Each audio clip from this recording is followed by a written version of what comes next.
sa pagpupunyagi natin sa pagpapasimula ng pagpapalaki at pagkakayo ng ating gusali at kalambahan.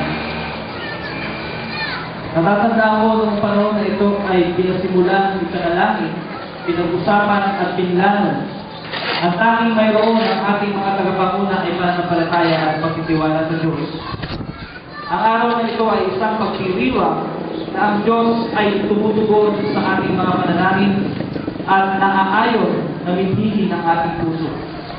Ang araw na ito ay uukit sa kasaysayan ng Christ ni Andrew Tumana. Saksi ang mga anghel sa kalagitnaan sa bawat pagpatak ng pawis, bawat sentimo na isinakripisyo, bawat talento at kakayahang ipinagkaloob, bawat panalangin na itinulog, nabubuo sa katuparan ng ating pamitain. Tungo sa isang iglesia na nagpapagtag ng pananampalataya, nagbabago at nagpapala ng buhay, nagsusulong ng paghahari ng Diyos. Isang pamana na ating iiwan sa susunod na henerasyon ng mga mananampalataya.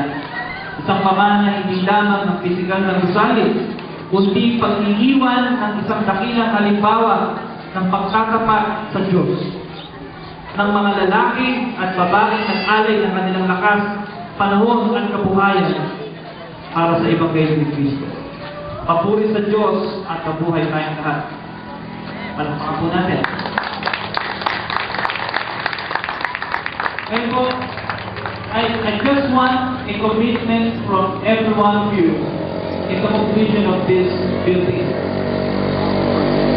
Kung ating po pinagkakaisa nito, sumunod po kayo sa mga kapahayag nito. Sabihin po natin lahat, inikilala ko sa araw na ito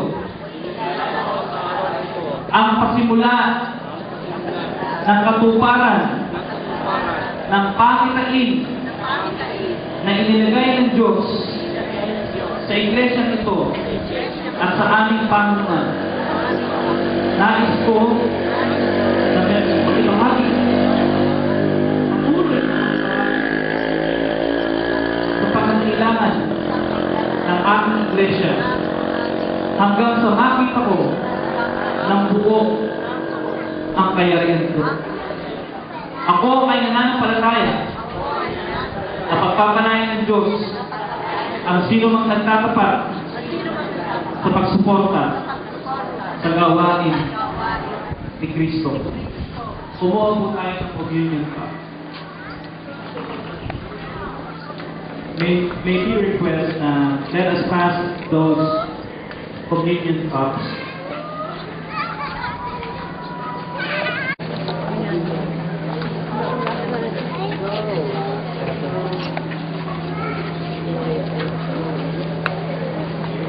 Mga bata, baka kumuha kayo, mga tutuluan doon.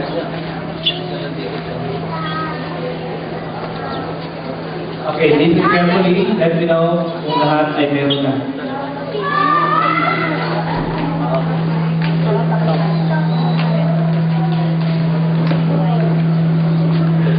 Sa panahon ng lumang tipan, ang alak ko ay isang bahagi ng anumang pagdiriwang. At ito po ay naging simbolo rin sa kasaysayan ng Biblia. Simbolo ito ng presensya ng Diyos. Nagdakawan ng kagalakan at pagdiriwang. At kung hinawakan ni Kristo ang saro na naglalaman ng katas ng ubas,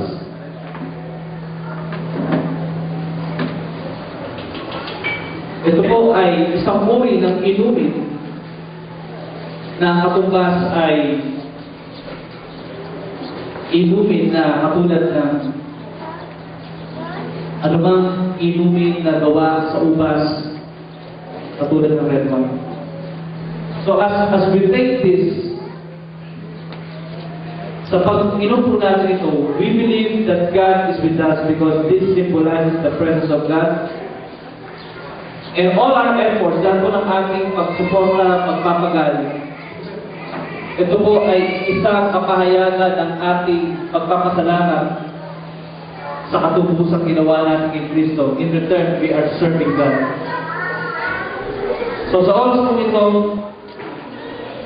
na may pananampalataya sa ating mga puso, sabay-sabay po natin inumin ang simbolo ng presensya ng Panginoon.